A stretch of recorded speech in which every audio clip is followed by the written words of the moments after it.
Hello, Samuel Kiwas. How are you today? I'm very good, Christopher. Okay, Samuel. So we're going to talk about sacredpendants.org, right? Yes, indeed. How did you get involved in Sacred Pendants? I started to teach sixth grade inner city math science many years ago. And the kids were turned off to math, a lot of them, and I was looking for a vehicle to engage them. So I created some original curriculum called Geometric Drawing, the Math Art Connection, where I combined math, art, music, video, and sacred geometry. And I taught it in the classroom, and I also taught it as an elective, as a workshop for math teachers, up to 100 math teachers at a time. So from a curriculum to pendants, how did you get to the pendants? How did you get there? It's a good question.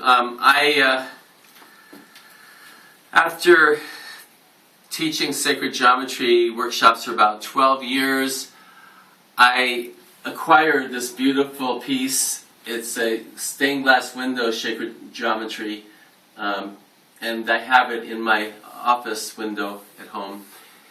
And I searched the world for a Sri Yantra, which I was very drawn to, and I found something that I thought was aesthetically beautiful, and I ordered it and started wearing it.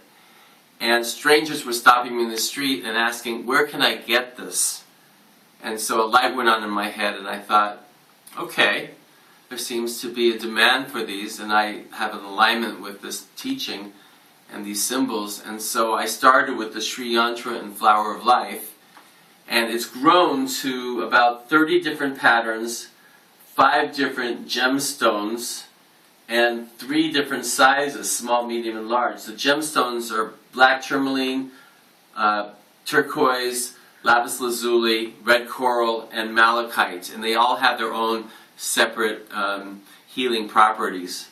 And each pattern has its own meaning, dating back thousands of years, some of them to ancient cultures. Okay, and I see you've selected 4 that you would like to talk about today. Yes, I would, indeed. This is the Sri Yantra. It's the first one I started with. And it is an ancient Vedic symbol going back, again, thousands of years, that represents the creation of the universe and the Om vibrational frequency. And it's considered by many to be the most powerful yantra, which is a visual symbol that's used for meditation and inner spiritual growth. And so this was one that I started with. And then I also started with the Flower of Life.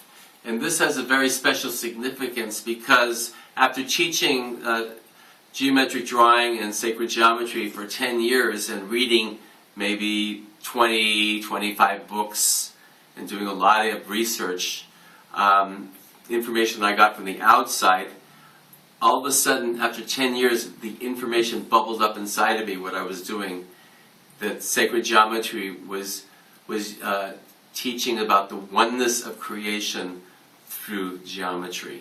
And when you get it from the inside, it's a totally different experience. It has a lot more meaning and significance. And this Flower of Life is the interconnectedness of all life, which is the core teaching of sacred geometry. It's found on ancient temples in various parts of the world. And if you go back, the step before the Flower of Life, if you take it back leading into the Flower of Life, this is the Seed of Life. And it represents the 6 days of creation. There's a way of explaining the creation of the universe through geometry. And so before the Flower of Life came the Seed of Life. And if you expand this outward, you get the Flower of Life.